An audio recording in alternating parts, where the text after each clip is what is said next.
Hi everyone, Jill here. Welcome to my channel.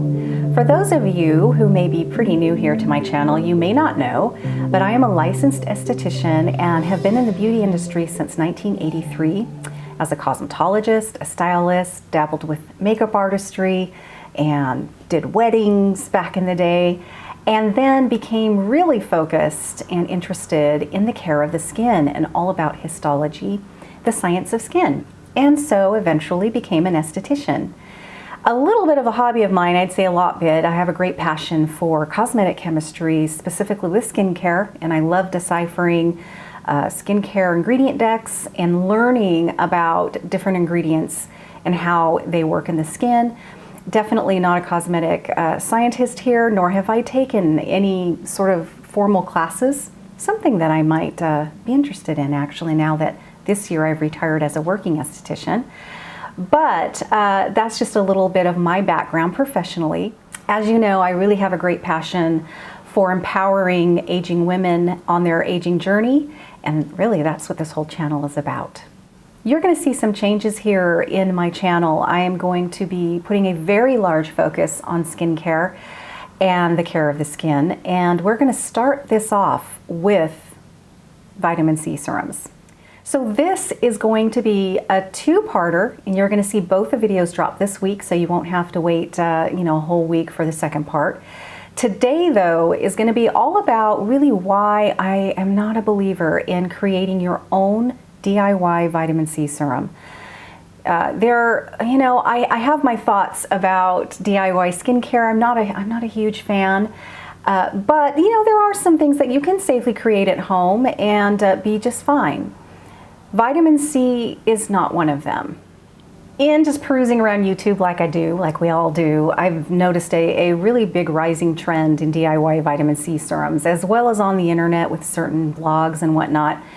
And it is concerning to me because it's one that you can get wrong so easily, and your skin will be struggling. If you have sensitive or sensitized skin, your skin's pretty good at sending you those signals that you're going to catch. But if you have, not so much sensitive skin, you may not pick up on some of those red flags that your skin, would normally send, and you may not get those signals until you've done a little bit of damage. So I felt compelled definitely to create this, and I hope that you find it interesting as well as helpful. All right, so first, vitamin C is quite trending, and rightly so. I think vitamin C is an excellent piece that you probably should incorporate into your anti-aging or pro-aging skincare regimen.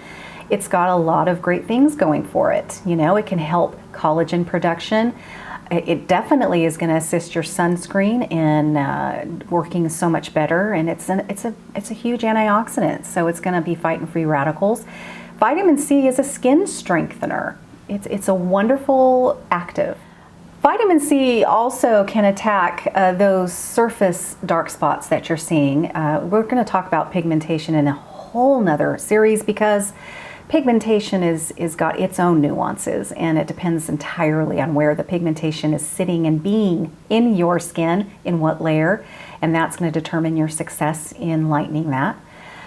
But vitamin C is not particularly my go-to active when I think about helping pigmentation, but it can definitely help fade the surface pigmentation that is hanging out there on your skin. So that's another benefit to vitamin C.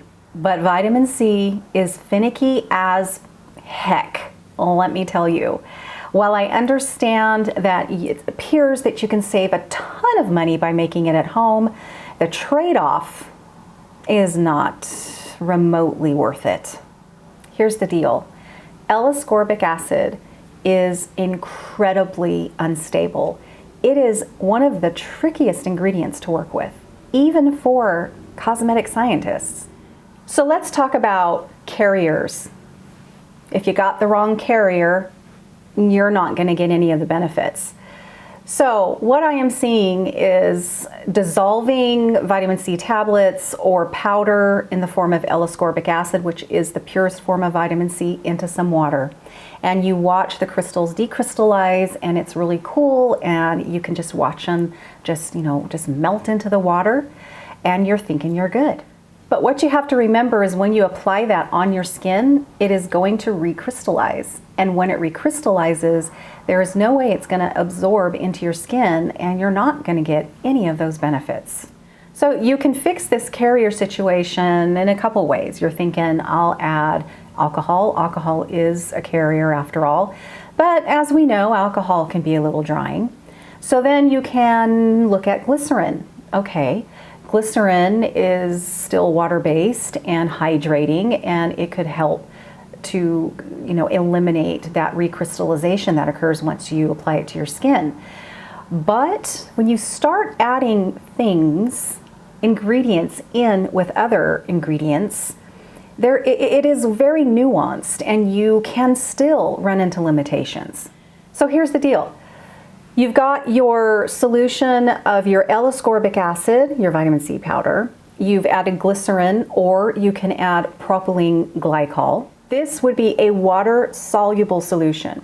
But the problem is that it is not going to be able to penetrate the lipid barrier in the skin. And it needs to be able to penetrate that lipid barrier in the skin to get down to where it needs to be so we can get the benefits from it. L-ascorbic acid, it's not going to dissolve in oil. And so you're kind of stuck there because you've got yourself a water-soluble sort of solution that is not going to penetrate the lipid barrier in your skin. So it's so important to choose a carrier system or create a carrier system that is going to enhance the ability to do so, thereby making it possible to even work. pH is a big concern because you're using the purest form of vitamin C, which is extremely acidic. So you got to get your pH strips so you can test the pH of what you're making, which is super important. And you have to remember that our skin is very neutral. It's right around 5.5 to 6.5, but it likes to hang out mostly around in the 5s there. So if you're putting something on that's quite acidic, it is going to really affect the integrity of the skin and the barrier function and cause a host of tumbling blocks of problems. Homemade vitamin C serum is not only hard to get to a proper pH that can safely be used on the skin initially, but at any time that pH can start moving down as it becomes unstable. And so it's not so much that at that very moment it seems okay, it's what's it going to be down the way. And when I say down the way, it could be just within hours, it could be the next day that your pH has definitely changed. A homemade vitamin C serum just is more likely to cause skin irritation because of this. The storage system. The wrong storage system, and you think that you have this figured out because you've got yourself maybe a cobalt blue glass bottle with the dropper, and you're going to wrap tin foil around it, keep it away from light and heat. But the fact is that is not good enough. So the wrong storage system equals very quick spoilage. L-ascorbic acid, as mentioned, is highly unstable, and it oxidizes very, very quickly to light, heat, and air. Every time you open up your bottle and get that dropper out and put it back in, you have now exposed it to those elements, and it will oxidize every single time. When your vitamin C serum starts turning kind of a coppery color, when it starts turning a little coppery brown and brown, that means that it is completely unstable. Definitely do not use it. You're going to want to look for packaging like this, that you cannot see the product through it. And this is the kind of packaging that will really help to keep your skincare fresh. Glass bottles that you can't see through, okay, that's all right. But droppers, things that you have to unscrew and take out and then put back in the bottle, that is not the optimal way to utilize, especially something like a vitamin C serum. So I'm seeing you thinking, and you're thinking there's got to be something that I can do to add to the recipe to really decrease that oxidation from happening so quickly. Well, you can add antioxidants. You can add vitamin E. That's one that I see a lot of these DIY recipes including. So the other way that you can help to decrease that from happening is through microencapsulation.